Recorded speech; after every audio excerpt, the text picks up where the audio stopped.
یعنی کہ اتنا دکھ ہوا مجھے پچھلے دنوں جو ایک اما جی ہیں وہ یقین جانی کہ رو رہی تھی. کیوں رو رہی تھی؟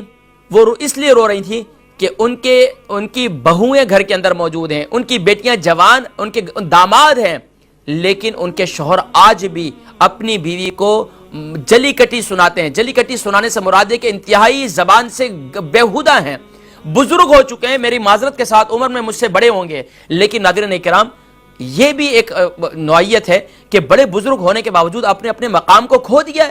آج آپ کی بیٹیاں جوان ہو چکی ہیں, آپ کے داماد ہیں, آپ کی بیٹیاں ہیں, بیٹیوں کے بیٹے ہیں, نواسے ہیں, پوتے ہیں, ان کے سامنے آپ ان کی دادی کو, ان کی نانی کو آپ جو ہے گالیاں دیتے ہیں اور برا بلا کہتے ہیں, تو آپ کی نمازیں کس کام کی؟ آپ کے قرآن کی تلاوت انتہائی معذرت کے ساتھ اگر ڈس ریسپیکٹ ہو, لیکن دیکھیں جو اصول ہے وہ اصول ہے, چاہے وہ میں ہوں, چاہے میرے والد ہوں, چاہے کوئی بھی ہو. تو اس لیے گالیاں دینا یا اس طرح یہ عمل کرنا, اب وہ ایک بزرگاں ہیں اور بڑی عمر کی دادی ہیں, نانی ہیں, آپ ان کے ساتھ رسپیکٹ کریں, وہ آپ کی رسپیکٹ کریں, پوتے آپ کی رسپیکٹ کریں, پوتے یہاں تک کہ وہ دادا کی رسپیکٹ ہی نہیں کرتے, اس لیے کہ وہ کہتے ہیں کہ ہمارے دادا ایوری ٹائم دس سویرنگ, یعنی کہ وہ گالیاں دیتے ہیں. نانی پوتیاں کیا رسپیکٹ کریں گی, داماد کیا رسپیکٹ کریں گے؟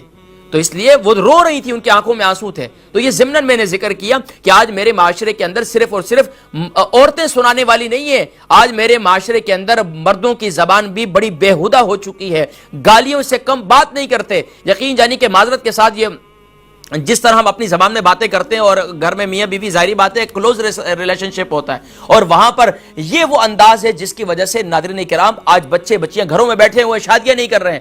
وہ ڈرے ہوئے ہیں کہ ہمارے شوہر نہ جانے کیسے ہوں گے, اب وہ ڈرے ہوئے ہیں کہ نہ جانے ہماری بیوی کیسی ہوگی. تو اس لیے ناظرین کرام بہرحال یہ ضمن میں یہ بات ذکر کی.